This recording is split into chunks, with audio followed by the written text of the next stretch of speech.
Horizontal versus vertical milling, what's the difference? When crafting intricate, high-quality metal products, CNC milling is a must. With CNC milling, you need to know about two main types of machines, horizontal milling and vertical milling. The two types of CNC milling machines have their strengths and limits. In this video, you'll learn about their differences. First, let's take a closer look at how they're built and how they operate. Horizontal milling machine.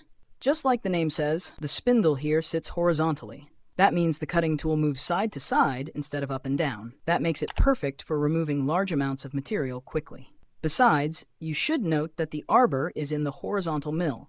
It's a long shaft that holds multiple cutting tools at once. This means the horizontal mill can perform several cuts in a single pass, which helps speed up production. So you'll find the horizontal machines commonly in high-volume productions. Speed and efficiency are needed. Vertical milling machine. The spindle sits vertically here, and its cutting tools move up and down. No side-to-side action like horizontals. The vertical milling machine is ideal for precise drilling, slotting, and detailed shaping.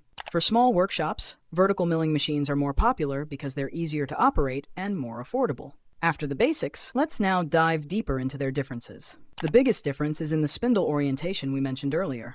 Horizontal mill machine, the spindle lies flat. Tools move sideways, built for heavy material removal. Vertical mill machine, spindle stands tall.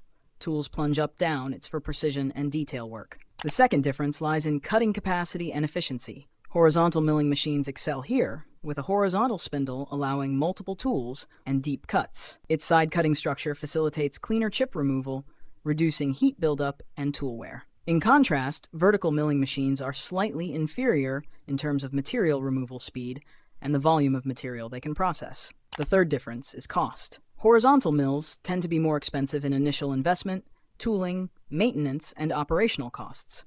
However, because they're designed for high-speed production, they can save money in the long run for manufacturers who need to produce large volumes of parts. On the other hand, vertical mills are more budget-friendly. They have a lower upfront cost, require less maintenance, and are generally easier to operate. That makes them a great choice for small businesses, job shops, and custom manufacturers who need versatility without breaking the bank. Lastly, let's discuss their different applications. Horizontal mills are commonly used in heavy industries like automotive manufacturing for cutting engine blocks and transmission components, aerospace engineering for shaping large aircraft parts, mass production factories that require speed and efficiency. Vertical mills, on the other hand, are preferred in industries that need precision and flexibility, such as tool and die making, prototyping and R&D, custom machining shops. So, which one is right for you? Well, that depends on what you're making, how often you're making it, and your budget. If you're working on large, heavy materials and need high efficiency, a horizontal mill is your best bet.